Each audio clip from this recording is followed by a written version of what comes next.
లక్ష్మి గారండి? అవునండి. నేను జయానండి, అందమైన జీవితం ప్రోగ్రామ్ నుంచి కాల్ చేస్తున్నాను. నమస్తే మేడం. నమస్తే లక్ష్మి గారు. నాతో పాటు డాక్టర్ కళ్యాణ్ చక్రవర్తి గారు ఉన్నారు. నమస్తే సార్. నమస్తే అమ్మా, చెప్పండి. ఓకే, పాప పేరేంటండి?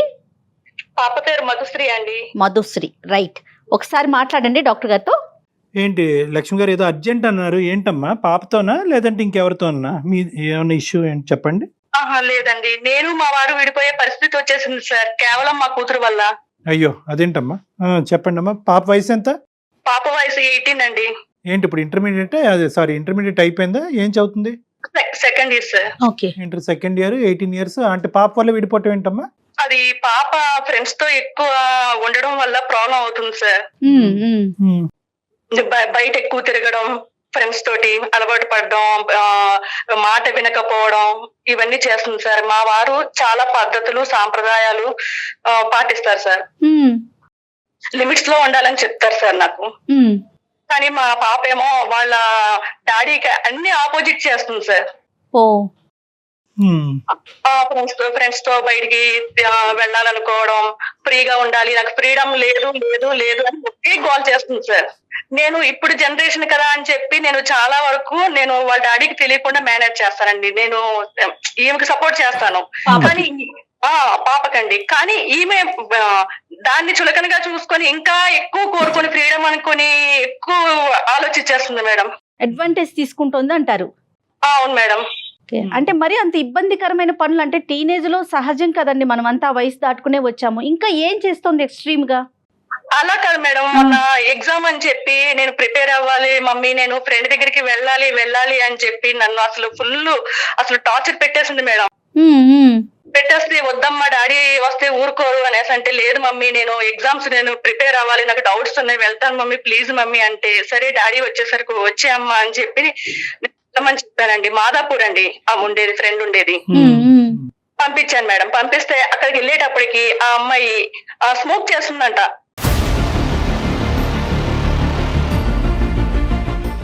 వాళ్ళ డాడీ యుఎస్ లో ఉంటారంటండి. వాళ్ళ మదర్ వచ్చి జాబ్ చేస్తారంట, ఎంప్లాయర్ అంట, జాబ్ చేస్తారంటండి. So okay okay. వాట్కా తాగుతుందంట.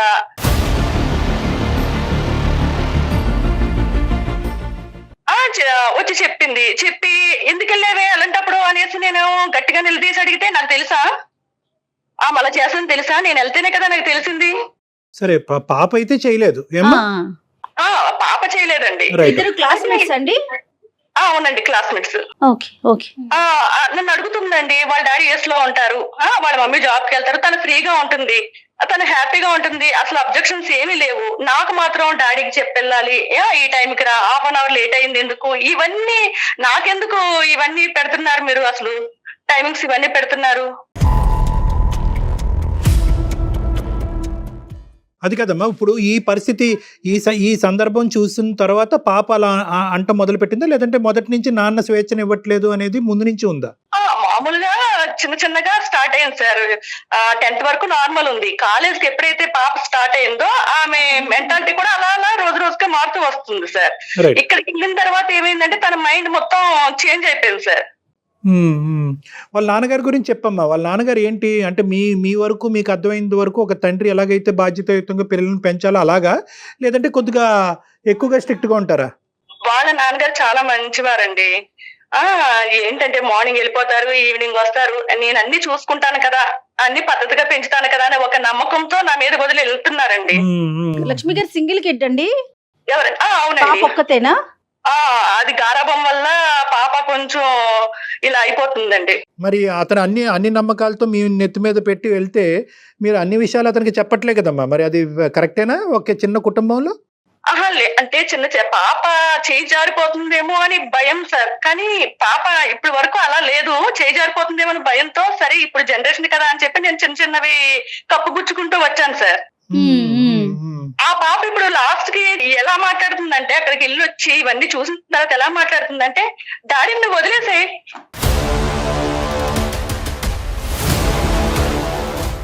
వదిలేస్తా.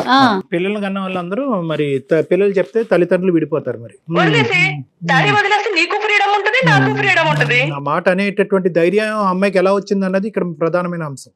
వాళ్ళ డాడీ యుఎస్ లో ఉన్నారు, వాళ్ళ మమ్మీ జాబ్ చేస్తుంది, డాడీకి చెప్పాలి, డాడీ పర్మిషన్ తీసుకోవాలి, నువ్వు వెళ్తావు, డాడీ పర్మిషన్ తీసుకుంటావు, నాకు చెప్తావు, ఇవన్నీ ఎందుకు?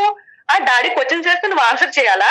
డాడీ ఏది చెప్తే నువ్వు ఆర్డర్ చేస్తే నువ్వు దానికి చేసుకుంటూ వెళ్తావా? తనొక్కతేనండి ఫ్రెండ్. ఇప్పుడు ఏ పాప అయితే ఉందో తనొక్కతేనా, ఇంకా ఫ్రెండ్స్ ఉండటం వాళ్ళకి కూడా వెళ్ళటం ఉంటుందా లక్ష్మి గారు? మేము తక్కువ అండి, పంపించడం తక్కువ, కానీ ఫ్రెండ్స్ ఉన్నారు కానీ ఇలాంటి ఫ్రెండ్సే ఎక్కువ మ్యాచ్ అయ్యారండి ఈ అమ్మాయికి. ఇక్కడ ముఖ్యమైనటువంటి అంశం ఏంటంటే, నాకు స్వేచ్ఛ రాని చోట నువ్వు నా పార్టీకి వచ్చేసి నాన్ను వదిలేయి అనేటటువంటి ధైర్యం అసలు ఈ అమ్మాయికి ఎలా వచ్చిందమ్మా? అసలు అంత ఆ స్థాయి మాట్లాడేంత వరకు ఆ అమ్మాయికి అంత ఫ్రీడము, అంత ముద్దు ఇవ్వాల్సినటువంటి అవసరం ఏంటి? నెంబర్ 1. నెంబర్ 2, ఇక్కడ ఏంటంటే ఇక్కడ నా అమ్మతో ఏమన్నా మనం అనొచ్చు, అమ్మ నా పార్టీ, అమ్మ నాన్నకి చెప్పదు అనేటటువంటి ఆలోచన శైలిలో బీజం నాటింది మీరే కదా అమ్మాయి. అమ్మ నువ్వు నాతో ఏమన్నా అనొచ్చు, నువ్వు నన్ను ఏదన్నా కోరుకోవచ్చు, నీకు ఏది కావాల్సిందన్నా నీకు ఇస్తాను, కానీ నాన్నకు మాత్రం తెలియపరచను అనేటటువంటి ద్వారం చూపెట్టింది ఎవరు? మీరు కాదా? నాన్న నాకు కావాల్సిన ఫ్రీడమ్ నాకు ఇవ్వట్లేదు అంటే కనుక నువ్వు నాన్న వదిలేసే అనేటటువంటి ధైర్యం ఆ అమ్మాయికి బయట నుంచి వచ్చిందా, ఇంట్లోంచి వచ్చిందా? బయట నుంచే వచ్చింది సార్. ఎవరు ఎంతమంది అమ్మాయి ఫ్రెండ్స్ లో తల్లిదండ్రులు విడిపోయి ఉన్నారమ్మా? తను చెప్తుంది సార్, ఏమంటుందంటే నువ్వు డాడీకి భయపడిపోతావు. ఎందుకు భయపడిపోతావు? భర్తలు ఇలాగే ఉంటారా? భార్యను కొంగును ముడేసుకుంటారు. నీకు ఫ్రీడమ్ ఎలా ఉండాలో తెలియట్లేదు మమ్మీ, నువ్వు బయటకు రా, నీకు తెలుస్తుంది. పెద్ద మాటలు, పెద్ద విషయాలు అంటే ఒకటి లక్ష్మి గారు మీ మాట్లాడండి. Yes, నీకు లక్ష్మి గారు వాళ్ళ నాన్నగారితో తనకి అసలు ఇది లేదండి, అంటే ర్యాపో లేదా? That's the point. వాళ్ళ నాన్నగారు వస్తానండి, That's the point. చదువుకుంటది, సైలెంట్ గా ఉంటది, గమ్మున No, no. ఉంటది, ఏం మాట్లాడదు. అంటే నాన్న లేకపోయినా పర్వాలేదు అనుకునే ఫీలింగ్ ఆ పాపకి. బేసిక్ లక్ష్మి గారు, నేను మధ్య మధ్యలో మీ మాటకు అడ్డొస్తున్నాను. నేను ఒక పాయింట్ నేను ఇక్కడ చెప్తున్నాను. ఇక్కడ తండ్రి యొక్క పాత్ర అనేటటువంటిది ఎంత ఇంపార్టెంట్ అనేది ఒక బిడ్డకు చెప్పవలసినటువంటి బాధ్యత తల్లి మీద ఉంటుందమ్మా. ఈరోజు అసలు మీరు ఈరోజు మాకు కూడా ఫోన్ చేయకూడదు. నిజంగా నేను గట్టిగా చెప్తే మీది క్లిష్టమైన సమస్య కాదు. మీరు మీ ఇంట్లో 4 గోళ్ల మధ్యన ఖచ్చితంగా తండ్రి పాత్రను అక్కడ పెడితే కనుక ఈ ఇష్యూ సెటిల్ అయిపోయింది. డాక్టర్ కళ్యాణ్ చక్రవర్తి అక్కర్లేదు అక్కడ. అంటే సార్ ఒక్క అమ్మాయి అని చెప్పి అల్లారు ముద్దుగా పెంచుకున్నాం సార్. దానికి అడ్వాంటేజ్ గా తీసుకొని నో తల్లి ముద్దు వేరో హద్దు వేరో. ముద్దాడండి, తప్పులేదు, కానీ హద్దులు చెప్పండి. ఒకప్పుడు మీరు చెప్పలేకపోతే మీకంటూ ఒక భర్త అనేవాడు ఉన్నాడు, ఆ పాపకి తండ్రి ఉన్నాడు, అతను చెప్పగలడేమో, అతని భాషలో అతను చెప్పగలడేమో, అతని పరిధులు గీయగలడేమో. ఒకసారి ఆలోచించుకోండి. ఇది సింగిల్ హ్యాండెడ్ గా డీల్ చేసేది కాదు. వాళ్ళ డాడీ దగ్గర పాప బుద్ధిమంతురాలేనండి. వాళ్ళ డాడీ దగ్గర నేను ఈ పాప గురించి ఏమైనా చెప్తే టీనేజ్ కదా, చిన్న పిల్ల కదా, ఏదైనా సూసైడ్ అటెంప్ట్ చేసుకుంటదేమో అన్న బాధతోటి నేను కుమిలిపోతున్నాను సార్. అదే ఒక్క కారణం అండి. పాప ఇప్పుడు అంత దూరం ఆలోచిస్తారు అంటే బుద్ధులు హద్దులు చెప్తే కనుక పిల్లలు సూసైడ్ చేసుకుంటారనే భయంతో ఉంటే కనుక మనం నోరు మెదపలేమమ్మా. మన పిల్లల ముందు నోరు మెదపడానికే కాళ్ళు చేతులు వణుకుపోవాలి. అలా కాదు, చెప్పి కమ్యూనికేట్ చేసినటువంటి విధానాలు మార్గాలు ఉంటాయి. మొక్కే వంగంది మానే వంగన. ఈ అమ్మాయికి ఈ అమ్మాయి టీనేజ్ నుంచి ఎదిగే కొద్దీ ఈ అమ్మాయి ఒక డామినెంట్ గా మాట్లాడి ఒక అగ్రెసివ్ గా మాట్లాడేటటువంటి పరిస్థితి వచ్చినప్పుడు you should have sought help from your husband. Anyway that's a different Lakshmi garu పాపతో ఏమైనా మాట్లాడొచ్చా? ఒకసారి డాక్టర్ గారు మాట్లాడితే అసలు పాప మైండ్ సెట్ ఎలా ఉందనేది అర్థమవుతుంది. ఇక రూమ్ లోనే ఉంది మేడం. మీరు ఒకసారి పాపకి ఇవ్వండి, డాక్టర్ గారు మాట్లాడతారు ఒక్కసారి. ప్లీజ్ సార్, మా పాపని ఎలా అయినా మైండ్ మార్చి ఇవ్వండి ఒకసారి చెప్పండి. మంచిగా మారేటట్టు చెప్పండి సార్, ప్లీజ్ సార్. పర్లేదమ్మా చెప్పు. పక్క రూమ్ లో ఉంది. మధు ఎంత నరమ వయసు? 18 సంవత్సరాలు. డాక్టర్ కళ్యాణ్ చక్రవర్తి గారు, ఈ యాంకర్ జయ గారు మాట్లాడుతున్నారు లైన్ లో. నేను ఎవరు మెయిల్ చేయమన్నారు? నా పర్మిషన్ లేకుండా నువ్వు నాకు ఒక్క మాటనే చెప్పి మెయిల్ చేయాలి కదా. ఫ్రీడమ్ కావాలన్నావు కదే. నేను అడిగింది నీ డెసిషన్ మాత్రమే. నీకు ఫ్రీడమ్ ఇస్తాను మమ్మీ, నేను ఫ్రీడమ్ కావాలి కోరుకుంటాను. డాడీ వదిలేసే ఎవరు చెప్పుకోవాలి? నాకు ఒక్క మాటనే చెప్పి మెయిల్ చేయాలి కదా. మరి మెయిల్ చేసాకనే నాకు ఒక్క మాటనే చెప్పాలా? నీకు చెప్పేదేంటి? చిన్నపిల్లవి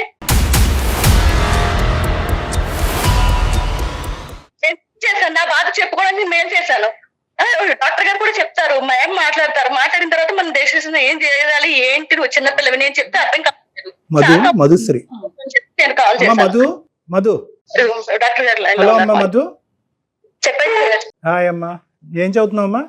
ఇంటర్ సెకండ్ ఇయర్ సార్. కొద్దిగా నాన్న, నువ్వు చిన్న పిల్లవి, ఇంకా ఇంటర్మీడియట్ సెకండ్ ఇయర్ లో ఉన్నావు. కొద్దిగా ఓపిక సహనం అనేటటువంటిది ప్రధానంగా ఈ ఏజ్లో చాలా ఇంపార్టెంట్. లేదంటే జీవితంలో చాలా తప్పుడు నిర్ణయాలు తీసుకుంటాం. ఎందుకంటే నీకంటే పెద్దవాడిని, కొద్దిగా ఇటువంటి అంశాల్లో అనుభవం ఉన్నవాడిని కాబట్టి చెప్తున్నాను. అమ్మ చేసినటువంటి పనిలో ఎటువంటి తప్పిదము లేదు. నిన్ను తక్కువగా చేసి చూడటమో లేదంటే నిన్ను ఇబ్బంది పెట్టే ఉద్దేశంతో అమ్మ చేయలేదు. కరెక్ట్ నిర్ణయం కరెక్ట్ వయసులో పిల్లలకు సంబంధించి తీసుకోలేనటువంటి దిక్కుతోచని పరిస్థితిలో ఏం చేయాలనే ఉద్దేశంతో మమ్మల్ని అడిగింది. ఎక్కడ నువ్వు తప్పుగా ఉన్నావని అమ్మ అనలేదు. పాప ఇలా కోరుకుంటుంది, దానికి మీ అభిప్రాయం చెప్పండి అని అడిగింది. సో కాబట్టి అమ్మను తప్పుబట్టకు. ఈరోజు మా అమ్మాయి ఫ్రీడమ్ కోరుకుంటుంది. ఫ్రీడమ్లో రకరకాల ఫ్రీడమ్లు ఉంటాయి. అది కొద్దిగా అదుపు తప్పేటటువంటి పరిస్థితి నాకు అనిపిస్తుంది కాబట్టి నేను మీకు చేశాను. ఆ అమ్మాయి ఏమంటుందంటే నేను బయటకు వెళ్తాను, తిరుగుతాను, ఈ విధంగా ఉంటాను, అందరూ ఇలాగే ఉంటారు, నాన్న ఎక్కువగా నన్ను కంట్రోల్ చేస్తున్నాడు, ఒకప్పుడు నా ఫ్రీడమ్కి నాన్నే లిమిటేషన్ అంటే కనుక నాన్న కూడా వదిలేసి నాతో పాటు వచ్చేసాయి అనేటటువంటి మాట కూడా మా అమ్మాయి అంటుంది. ఈరోజు భర్త కూతుర అనేటటువంటి దిక్కుతోచని పరిస్థితిలో నేను ఉన్నాను. చాలా అంశాలు 80 to 90% మా అమ్మాయి కోరుకునే అంశాలు నా భర్త వరకు కూడా చెప్పలేదు. ఎందుకంటే మా భర్త ఏ విధంగా రియాక్ట్ అవుతాడో, మా అమ్మాయి ఎటువంటి అఘాయిత్యం చేసుకుంటుందనే భయంతో ఆమెకు ఆ భయం కూడా ఉంది. ఈరోజు మాకు ఫోన్ చేయడానికి కారణం ఏంటంటే బెదిరించలేదు, గట్టిగా మాట్లాడలేదు, నిందించలేదు. ఆ విధంగా మాట్లాడితే నువ్వు వెళ్ళి ఏదైనా చేసుకుంటావు అనేటటువంటి భయంతో అమ్మ మాకు ఫోన్ చేసింది. కాబట్టి అమ్మ తీసుకున్న ఈ నిర్ణయాన్ని తప్పుపట్టకుండా నీ మనసులో ఏముందో అన్నది చెప్పు తల్లి. కాదు సార్, జనరేషన్ తో పాటు మనం కూడా మారాలి సార్. ఎప్పుడు ఆ పాత ఓల్డ్ జనరేషన్ లాగా ఆర్థడాక్స్ మాటలు అవన్నీ మా నాన్న మా అమ్మకి చెప్తాడు. అవన్నీ నా మీద ఇంప్లిమెంట్ చేయడానికి ట్రై చేస్తుంది మా అమ్మ. నన్ను మా ఫ్రెండ్ వాళ్ళ ఇంటికి పంపించడానికి మా నాన్న పర్మిషన్ తీసుకొని నన్ను పంపించాల్సి వస్తుంది. కానీ అది మా ఫ్రెండ్స్ అయితే గోవాకి వెళ్తారు, అవుట్ ఆఫ్ స్టేట్ కూడా వెళ్తారు, అవుట్ ఆఫ్ కంట్రీస్ కూడా వెళ్తారు. కానీ దీనికి మా ఇంటికి వెళ్ళడానికి ఇంత రిస్ట్రిక్షన్స్ పెడితే ఎలా సార్? అంటే వెళ్ళే వాళ్ళ గురించే చెప్పావు కానీ వెళ్ళని వాళ్ళు ఎంతమంది ఉన్నారమ్మా? ఆ పర్సెంటేజ్ కూడా చూడాలిగా. అంటే సార్ ఇప్పుడు వీళ్ళు నా ఫ్రెండ్స్ కదా సార్, మా మమ్మీ వాళ్ళతో వీళ్ళతో కంపేర్ చేస్తుంది, కానీ వీళ్ళతో ఎప్పుడు కంపేర్ చేయదే. కాదమ్మా, ఇప్పుడు నీకు ఉండేటటువంటి ఫ్రెండ్స్ను బహుశా ఏంటంటే నువ్వు అటువంటి లైక్ పోల్స్ అంటే నువ్వు అటువంటి వాళ్ళకే అట్రాక్ట్ అయ్యేవేమో, అటువంటి గ్రూప్కే వాళ్ళు చేసేదే నీకు అద్భుతంగా కనిపిస్తుంది కాబట్టి వాళ్ళతోనే నువ్వు ఎక్కువ మాట్లాడి ఆ ఫ్రెండ్షిప్ డెవలప్ చేసుకున్నారు. మీ క్లాస్ మొత్తం అంతా ఇంటర్మీడియట్ సెకండ్ ఇయర్ అంతా గోవా ట్రిప్కి వెళ్ళిపోతున్నారమ్మా. గోవా కాకపోతే అవుట్ ఆఫ్ స్టేట్ వేరే కంట్రీస్ కూడా వెళ్తున్నారు సార్. మొత్తం టోటల్ ఇంటర్ లో ఉన్న మీ ఆల్మోస్ట్ ఫ్రెండ్స్ అంతా మోస్ట్లీ వెళ్తారు కదా సార్. ఏమో మాకు తెలియదమ్మా, నువ్వు ఏ కాలేజీలో చదువుతున్నావు, అక్కడ ఏంటో సాంప్రదాయం మాకు తెలియదు కదా. నాకు తెలిసినంత వరకు ఇటువంటి విధంగా ఈ విధంగా తల్లిదండ్రులు అతిగా పర్మిషన్ ఇవ్వటం కానీ లేదంటే తల్లిదండ్రులకి చెప్పా పెట్టకుండా వెళ్ళేటటువంటి బ్యాచ్ మహా అయితే 1 to 2% మించి ఉండదన్నది నా అభిప్రాయం. ఎంత అడ్వాన్స్ అయినా, ఎంత జనరేషన్ గ్యాప్స్ ఉన్నా. మరి మీరు చదువుకునే కాలేజీలో 100% ఉందా అనేది నువ్వు చెప్పాలి. నీ సర్కిల్ అంతా మొత్తం అంతేనా? అంతే కదా మ్యామ్. మరి ఇప్పుడు ఫ్రెండ్స్ అందరూ అవుట్ ఆఫ్ స్టేట్ వెళ్తున్నారు. మా మమ్మీ ఎప్పుడు వీళ్ళని చూడు, వాళ్ళని చూడు, మౌనికాని చూడు ఇలా కంపేర్ చేస్తూ ఉంటుంది. కానీ ఎప్పుడైనా ఒక్కసారి మా ఫ్రెండ్స్ వాళ్ళతో కంపేర్ చేసిందా? అంటే తైతిక్కలాడు, ఎక్కడ పడితే అక్కడికి వెళ్ళు, ఇవన్నీ చెప్తారా? నీ జలసాలకు అమ్మ నాన్న విడిపోవాలా చెప్పు. మరి నాన్న ఎప్పుడు నీతో ఫ్రీడమ్ మాటలని చెప్తారు కదా, అవి నువ్వు నాకు ఇంప్లిమెంట్ చేయడానికి ట్రై చేస్తావు. అమ్మ నాన్న మంచి కోసమే చెప్తారు, చెడు కోసం చెప్పరు. జనరేషన్ కూడా మారుతుంది, మీరు మారాలి. ఏం మారాలమ్మా? ఏం మారాలి తల్లి? అంటే ఇప్పుడు మనము మా ఫ్రెండ్ వాళ్ళ ఇంటికి వెళ్ళాలంటే మళ్ళీ రూల్స్, రిస్ట్రిక్షన్స్, పర్మిషన్స్, మళ్ళీ దానికి ఒక టైం లిమిట్, ఈ టైంలోకి వచ్చేయాలి, ఈ టైంలో చేసేయాలి అని చెప్పేసి. అది ఏంటి రూల్స్ అండ్ రెగ్యులేషన్స్ ఏంటది అసలు? అలా కదా తల్లి. ఓకే అమ్మా, నువ్వు కొద్దిగా ఎక్సైట్ అవుతున్నావు, నువ్వు చెప్పేటటువంటి నువ్వు చిన్నపిల్లవి. నేను ఒకటే మాట అంటున్నాను నిన్ను. ఈరోజు నువ్వు ఫ్రెండ్ వాళ్ళ ఇంటికి వెళ్ళాలి, ఆ పర్మిషన్ మీ తల్లిదండ్రులు ఇవ్వకపోతే వాళ్ళిద్దరు విడిపోవాలా? దానికనే కాదు సార్, ప్రతి ఒక్క దానికి ఫ్రీడమ్ చెప్తుంది తను. ప్రతి దానికి రూల్స్ అండ్ రెగ్యులేషన్స్ పెడుతున్నారు సార్. అమ్మ, రూల్స్ అండ్ రెగ్యులేషన్స్ పెట్టడానికే తల్లిదండ్రులు ఉండేది. నీకు కావాల్సినటువంటి స్వేచ్ఛ నీకు కావాలి అంటే కనుక అది తల్లిదండ్రుల దగ్గర నుంచి అడిగి తీసుకోవటం, నెగోషియేట్ చేయటం అనేటటువంటిది ఈ వయసులో అలవాటు చేసుకోవాల్సినటువంటి ప్రధానమైనటువంటి అంశం. కానీ తల్లిదండ్రులు విడిపోవటం, తండ్రిని మొత్తం అంశం నుంచి దూరం పెట్టడం అనేది కరెక్ట్ కాదు. ఎప్పుడు మా అమ్మ కూడా చాలా సార్లు ఏడుస్తుంది సార్. అది ఎవరి వల్ల అంటే మా నాన్న వల్లే ఏడుస్తుంది సార్. అందుకని చెప్పేసి నేనే విడిపోమని చెప్పాను. విడిపోతే మా అమ్మ హ్యాపీగా ఉంటుంది, నేను హ్యాపీగా ఉంటాను. మా అమ్మ ఫ్రీడమ్ తో ఉంటుంది, నేను ఫ్రీడమ్ తో ఉండొచ్చు. నేను మా అమ్మకి సపోర్ట్ చేస్తూ, మా అమ్మ నాకు సపోర్ట్ చేస్తూ హ్యాపీగా ఉందామని చెప్పా. సరే విడిపోతారు, మరి ఎట్లాగా మా అమ్మ ఉద్యోగం చేయమంటావా అమ్మని? లేకపోతే నువ్వు జాబ్ చేసి మొత్తం కుటుంబాన్ని నువ్వు పోషిస్తావా? అమ్మని నువ్వు చూసుకుంటావా? నీ ఫీజులు కానీ అమ్మకు కానీ? ఇద్దరం సపోర్ట్ చేసుకుంటూ వర్క్ చేస్తాం. ఓహో, నువ్వు అమ్మ ఇద్దరు కలిసి వర్క్ చేస్తారా? అమ్మ, ఇవన్నీ తల్లి నీ వయసు నీకు ఆ అనుభవం లేదు కానీ ఇవన్నీ ఇల్లాజికల్ మాటలు. నువ్వు సపోర్ట్ చేస్తావు, ఏం చేస్తావు భగవంతుడు ఎరుక. అది కాదు, అమ్మ ఏదో టార్చర్ ఫేస్ అవుతుంది అని అంటున్నావు. ఏంటి అమ్మకి కనిపించి అమ్మ ఆ విషయం మాకేం చెప్పలేదే. అమ్మకి కనిపించిన టార్చర్ నీకెలా కనిపిస్తుంది? అమ్మ విడిపోదామని నిర్ణయం తీసుకోకపోయినా నువ్వెందుకు పెద్దరికంగా అమ్మ నాన్న విడగొట్టాలనుకుంటున్నావు? ఏం లక్ష్మి గారు, మీరు కూడా భయంకరమైన టార్చర్ ఫేస్ చేస్తున్నారంటే మీ భర్త చేతుల్లో? ఏం లేదు సార్, ఇప్పుడు హెల్త్ బాగోకపోతే ఆయన వంట చేయడం రాదు ఆయనకి. అలాంటప్పుడు ఏంటంటే అమ్మ కొంచెం వంట చేసి పెట్టమ్మా, నా హెల్త్ బాగాలేదని చెప్తానండి పాపకి. చెప్తే నేను ఎందుకు చేయాలి, ఆర్డర్ చేసుకో, బుకింగ్ చేసుకో, ఇలా మాట్లాడుతుంది. కాదు, పాప గురించి అనలేదు. పాప ఏమందంటే మా అమ్మ కూడా సఫర్ అవుతుంది మా నాన్న చేతుల్లో, కాబట్టి ఈ 2 విధాలుగా కలిసి వస్తుంది, కాబట్టి నాకు స్వేచ్ఛ వస్తుంది, మా అమ్మకి స్వేచ్ఛ వస్తుంది, కాబట్టి నాకు తండ్రి బంధం అక్కర్లేదు, మా అమ్మకి భర్త బంధం అక్కర్లేదని మీ అమ్మాయి రాసిచ్చేస్తుంది. మరి దీనికి ఏమంటారు మీరు? అంటే సార్, పాప కాలేజ్ నుంచి వచ్చిందా, ఏ టైంకి వచ్చింది అడుగుతారు సార్. అది నేను చెప్తాను. ఏదైనా కొంచెం ఒక 10-15 మినిట్స్, ఒక హాఫ్ అన్ అవర్ ఏదైనా ఫ్రెండ్ బర్త్డేస్ ఇలా అంటే నేను ఏదో కవర్ చేస్తాను. దానికి ఎందుకు అంత టైం లేట్ అయిందని కొంచెం సీరియస్ అవుతారు. దానికి నేనేంటంటే పాప ఇలా చేస్తుంది, నేను ఏమి చెప్పుకోలేకపోతున్నాను పాపతో, నేను ఏదో కిచెన్ లో కొంచెం బాధపడతా ఉంటాను సార్. ద పాయింట్ ఈస్, మీ ఇద్దరి మధ్యన ఏర్పడే డిఫరెన్సెస్ కూడా పాప వల్లే, కానీ మీ ఇద్దరి మధ్యన ప్రత్యేకమైన డిఫరెన్సెస్ ఏమీ లేవు లక్ష్మి గారు, అంతే కదా? అది మరి పాపకు చెప్పాలి, అమ్మ వాళ్ళిద్దరి మధ్య ఏం డిఫరెన్సెస్ లేవంట, ఎల్లకాలం వాళ్ళకి ఏ కారణాలు ఉన్నా లేకపోయినా వాళ్ళైతే మాత్రం భార్యాభర్తలుగా కలిసే ఉంటారంటమ్మా. నువ్వేమంటావు? కాదు సార్, మరి ఇప్పుడు నాకైతే ఫ్రీడమ్ కావాలి. ఏంటమ్మా, ఎన్ని కేజీలు కావాలి? ఫ్రీడమ్ అంటే ఏంటి? దీనివల్ల నాకు షుగర్ కూడా వచ్చేస్తుంది సార్, నాకు బీపీ డౌన్ అయిపోతుంది, నాకు అసలు మైండ్ పని చేస్తుంది సార్. నేనైతే పిచ్చిదాన్ని అయిపోతున్నాను సార్. నేను ఈ పిల్ల గురించి ఏమైపోద్దా, చిన్నపిల్ల, రేపు చాలా భవిష్యత్తు ఉంది, అసలు ఏంటి ఎవరికి చెప్పుకోవాలి. మీ బీపీలు షుగర్లు పెరగటానికి పాప ఒక్కతే కారణం కాదు, పాపకు సంబంధించినటువంటి అంశాలు మీ భర్త గారితో డిస్కస్ చేయకపోవటం వలన కూడా ఈ పరిస్థితి ఏర్పడుతుంది. పాప ఇంత బిగ్గరగా గట్టిగా మాట్లాడుతుంది, స్వేచ్ఛ గురించి మాట్లాడుతుంది, విడిపోవటం గురించి మాట్లాడుతుంది, నేను మా అమ్మ కలిసి బతికేస్తాం అనే మాటలు మాట్లాడుతుందంటే ఇక్కడ అమ్మాయికి ఉన్న ఏకైక ధైర్యం ఏంటంటే, మా అమ్మ దగ్గర నేను ఎన్ని మాట్లాడినా అనొచ్చు, మా అమ్మ నాన్నతో చెప్పదు అనేది ఆ మొండి ధైర్యమే. సరే, ఇవన్నీ టెన్షన్ లో ఉంటారు, వచ్చి టైర్డ్ అయిపోతారు, మళ్ళీ ఈ విషయాలు చెప్తే ఆయన హెల్త్ అమ్మ ఈ స్టేజ్ కి వచ్చే వరకు దాయకూడదు కదా లక్ష్మి గారు. ఈ బాంబు ఎప్పుడు పేలుద్దాం అనుకుంటున్నారు మీరు? మన ఇద్దరిని విడిపోమంటుందండి మా పాపని, ఎప్పుడు తేలిద్దాం అనుకుంటున్నారు? విడాక పత్రాలు పంచుకున్న తర్వాత నేను అదే సార్ చెప్పుకోలేక, ఎవరికి చెప్పుకోలేక, నాకు నేను ఏం చేయాలో తెలియక అసలు నేను భయపడిపోతున్నాను. ఒక్క నిమిషం లక్ష్మి గారు, పాపతో మాట్లాడదాం. మధు చెప్పినానా ఇప్పుడు, అమ్మ నువ్వు చూసినటువంటి ప్రపంచం ఏదైతే ఉందో, స్వేచ్ఛగా ఎగిరేటటువంటి పక్షుల కింద బాధ్యతారహితంగా ఎగిరేటటువంటి పక్షులు ఏవైతే నువ్వు చూస్తున్నావో అది బహుశా చాలా చిన్నదమ్మా. ప్రపంచంలో బహుశా చాలా చిన్న అంశం గురించి నువ్వు మాట్లాడుతున్నావు. బహుశా నీ కంటికి నీ టీనేజ్ హార్మోన్స్ కావనియండి, నీ ఆలోచన శైలి కావనియండి, ఆ అట్రాక్టివ్, ఆహ్లాదకరమైనటువంటి పరిస్థితి ఒక్కటే కనిపిస్తుంది. కష్టపడేటటువంటి ధోరణి, ఆలోచన శ్రేణితో ముందుకెళ్ళేటటువంటిది, ఒక గమ్యం వైపు వెళ్ళేటటువంటి 99% మంది పిల్లల వైపు నువ్వు దృష్టి పెట్టట్లేదు. లైఫ్ అంటే ఎంజాయ్ చేయాలి, లైఫ్ అంటే ఫ్రెండ్స్ దగ్గరికి వెళ్ళాలి, పార్టీలకు వెళ్ళాలి, వీలుంటే గోవాకి వెళ్ళాలి, లేదంటే ఇతర రాష్ట్రాలకి, దేశాలకి వెళ్ళాలి అనే యాంగిలే చూస్తున్నావు. కానీ 5 వేళ్ళు ఒకలా లేవమ్మా. అందరు అనుభవాలు ఒక విధంగా ఉండవు. నీ కెరియర్ ఏంటి? నీ కెరియర్ గోల్ ఏంటమ్మా? ఇంకా అది డిసైడ్ చేసుకోలేదు. 10th ఎంత వచ్చిందమ్మా నీకు పర్సెంటేజ్? అడగకూడదా? ఇలాంటివి చెప్పదు సార్. మన స్టడీ గురించి మాట్లాడితే ఇలాంటి వాటికి నోరు అసలు తెరవదు సార్. గోలు చెప్పట్లేదు, ఫ్యూచర్ గురించి మాట్లాడట్లేదు, పాస్ట్ లో వచ్చిన పర్సెంటేజ్ గురించి మాట్లాడట్లేదు, కానీ కరెంట్ మాత్రం ఎంటర్టైన్మెంట్ కావాలి అని అనుకుంటున్నాను. నువ్వు చాలా జాగ్రత్తగా ఉండాలి మధు. మైండ్ మొత్తం మారిపోయింది సార్, మైండ్ సెట్ మొత్తం మార్చేసుకుంటుంది, నా మైండ్ సెట్ కూడా మార్చేస్తుంది. నా భర్తని నన్ను విడదీసేయాలని టార్గెట్ పెట్టుకుంది సార్. అసలు మీ భర్తని మిమ్మల్ని విడదీయటం ఏంటండి? మీ కడుపును పుట్టిన బిడ్డ. అసలు ఆ మాట వినటానికే బాగోలేదు ముందు, నిజం చెప్పాలంటే.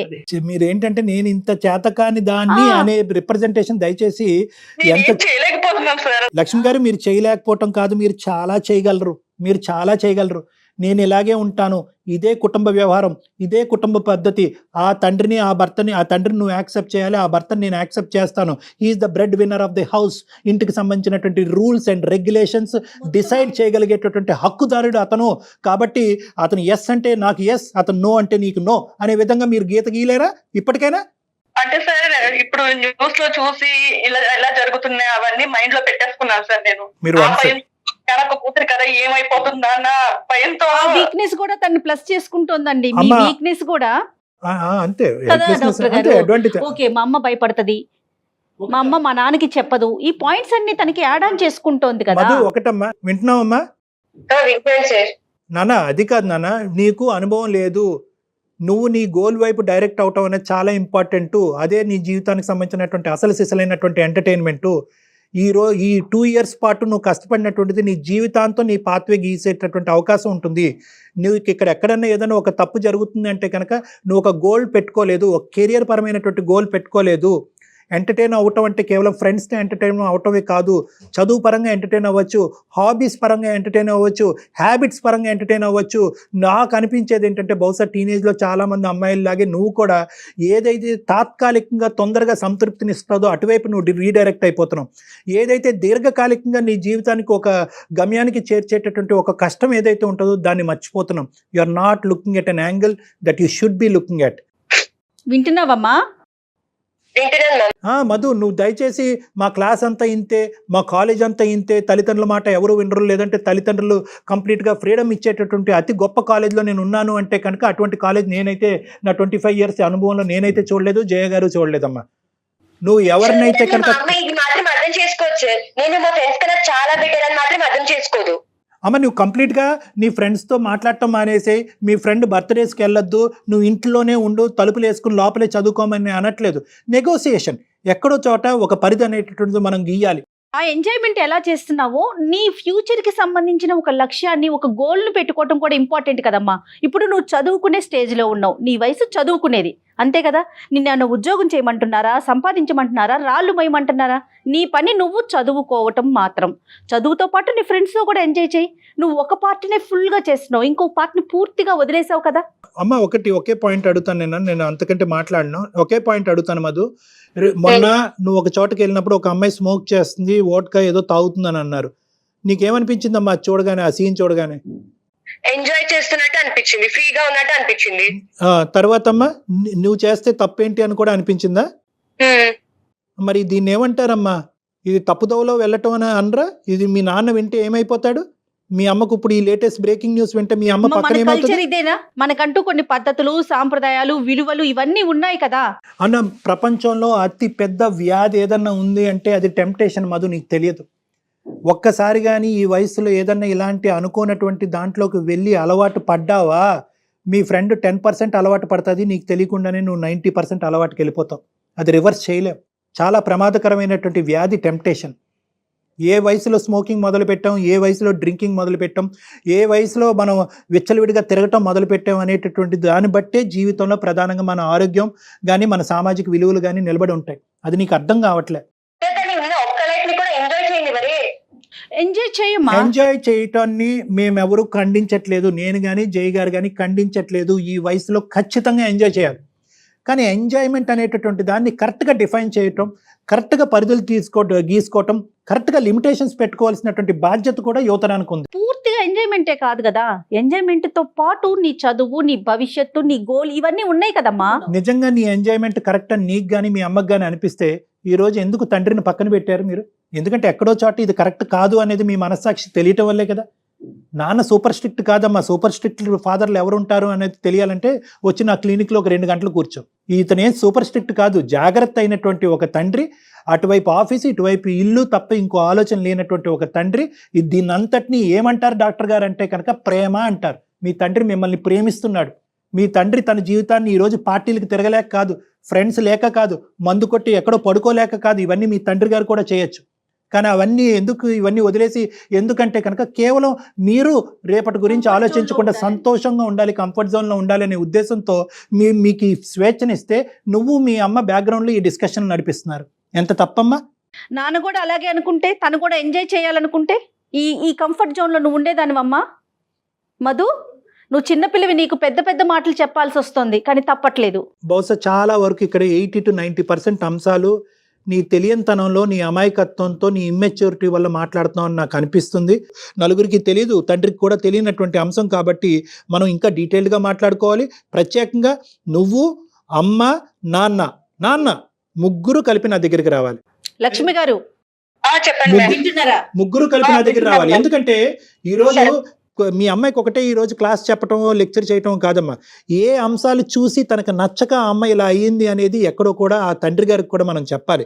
అంటే అతను పరిధులన్నీ దాటుకుని వచ్చి పూర్తిగా ఈ అమ్మాయికి స్వేచ్ఛనిచ్చేయండి అనే ఉద్దేశంతో కాదు, ఎక్కడో చోట ఒక మెట్టు దిగాలి, ఫ్యామిలీతో టైం గడపాలి, పాపకు అన్ని రకాల అంశాలు చూపెట్టాలి, ఆ అమ్మాయితో ఒక ఫ్రెండ్లీగా మెలగాలి, తన ప్రేమను అందించాలి. అంతే ప్రేమను అందించాలి. ప్లస్ ఏంటంటే ఏదో నేను ఉద్యోగం చేసి కష్టపడుతున్నాను కాబట్టి ఇంటికి అన్ని సుఖాలు సంతోషాలు తెస్తున్నాను కాబట్టి దిస్ ఈజ్ ఈక్వల్ టు ప్రేమ, మిగతాదంతా నా భార్య చూసుకుంటుంది అనే కాన్సెప్ట్ లో చాలా మంది తండ్రులు ఉంటారు. అది తప్పు అని నేను అనట్లేదు, కానీ ఎక్కడో కూడా ఒక భిన్నంగా ఈ అమ్మాయి ఆలోచన శైలికి తగ్గట్టుగా అతని యొక్క మనసును మళ్లించుకుని అతని లైఫ్ స్టైల్ మాడిఫై చేసుకోవటం అన్నది కూడా చాలా ఇంపార్టెంట్. కాబట్టి ముగ్గురు నా క్లినిక్ రండి. Right doctor. అయితే తల్లి ప్రేమ ఎంత అవసరమో తండ్రి ప్రేమ కూడా పిల్లలకి అంతే అవసరం డాక్టర్ గారు. అంటే ఓన్లీ సంపాదించి తీసుకొచ్చి అంటే పెడితే సరిపోదు కదా. వినేటటువంటి వాళ్ళు ఇదంతా ప్రేమ కాదండి, తండ్రి కష్టపడేది ప్రేమ కాదు. అంటే ప్రేమే. ప్రేమ ఇచ్చేటటువంటి వస్తు విధానంలో రూపంలో కాదు కదా. వస్తు రూపంలో కాదు, డైరెక్ట్ అటాచ్మెంట్ అనేది ఉండాలి అటాచ్మెంట్ కదండి. ఇచ్చేటటువంటి విధానంలో తండ్రి గారి యొక్క పాత్ర డిఫరెంట్ గా ఇప్పుడు ఉండాలి. అమ్మ పెట్టినంత టైం నాన్న పెట్టలేకపోవచ్చు, ఎక్కడైనా కానీ ఎంతో కొంత అయితే పెట్టాలి కదా. అదే అందుగురించి ఏంటంటేనమ్మా, ఒక మెట్టు అతను దిగాలి, చాలా మెట్లు మీ అమ్మాయి దిగాలి. ఈ తెలియనటువంటి మాటలు మాట్లాడేటటువంటి అవకాశం ఉండకూడదు, ఆ అవకాశాన్ని మన అమ్మాయికి కూడా ఇవ్వకూడదు. కాబట్టి లక్ష్మి గారు ఒకసారి ముగ్గురు క్లినిక్ కి రండి. అదే సార్, ఇప్పుడు కూతురు మంచిగా ప్రయోజకరాలు అయితే మంచి పొజిషన్ లో ఉంటే తండ్రికి పేరు వస్తుంది సార్. అదే కూతురు ఏదైనా చేస్తే అది తల్లికి బ్యాడ్ నేమ్ వస్తుంది అని చెప్పి పిల్లల మారిపోతుంది అని చెప్పి ఆయన చెప్పుకోలేక ఆ భయంతో నేను కుంగిపోయి ఉండిపోయాను సార్. అదే మీకు మీ వీక్ పాయింట్ అది తెలిసిపోతుంది, మధు అదే అర్థమవుతుంది. అమ్మ ఎంత బాధపడుతున్నారో. మధు ఏమన్నా అర్థమైందమ్మా మా భాష? ఏమైనా అర్థమైందా నాన్న? కాదు, అర్థమైందా? ఆ నాన్న పడే కష్టం ఏంటి, అమ్మ పడే బాధ ఏంటి అనేది ఇప్పటికైనా నా మాటల్లో అర్థమైందా? ఇంకా అర్థం కావాల్సింది ఉందా? సరే, క్లినిక్ వచ్చి పర్సనల్ గా మాట్లాడాల్సిందే. ఒక్కసారి టైం దొరికితే నువ్వే అపాయింట్మెంట్ ఫిక్స్ చేయి. డాక్టర్ గారి నెంబర్ నేను నీకే ఫార్వర్డ్ చేస్తా. చక్కగా డాక్టర్ గారిది అపాయింట్మెంట్ తీసుకొని నాన్నగారు నువ్వు అమ్మ ముగ్గురు వచ్చి ఒకసారి డాక్టర్ గారితో మాట్లాడదురు కానీ, సరేనా? ఒకసారి కలుద్దాం డాక్టర్, ఏమంటాం అది? ఓకే మ్యామ్, ట్రై చేస్తా. గుడ్ నాన్న, గుడ్ గుడ్ గుడ్. రైట్. మేము కంటిన్యూస్ గా పేరెంటింగ్ చేయలేమమ్మా, పేరెంటే తల్లే. సో మీరిద్దరే బెస్ట్ కౌన్సిలర్స్ ఆ పిల్లకి. అయినా కానీ ఏదేమైనా కానీ మీ ముగ్గురు నా క్లినిక్ రండి, నేను కూర్చుని మీతో మాట్లాడతాను. లక్ష్మి గారు ఉంటాను. రైట్ అండి, థ్యాంక్ యూ మధు. బాయ్ బా. మా అమ్మాయిలో మార్పు వస్తే అంతకన్నా సంతోషం. ఖచ్చితంగా వస్తుందండి, ఖచ్చితంగా వస్తుంది. మధు బాయ్ మా. ఎనివే అవన్నీ ఇమ్మెచ్యూరిటీతో వచ్చినటువంటి మాటలు మేడం. నాకైతే 200% కాన్ఫిడెంట్ ఉంది. ఆ అమ్మాయిని మనం కౌన్సిల్ చేసి నైస్ గా మీ మాటలకి డెఫినెట్ గా కన్వే అవుతుంది అనుకుంటున్నాను. రైట్ అండి, థ్యాంక్ యూ సో మచ్.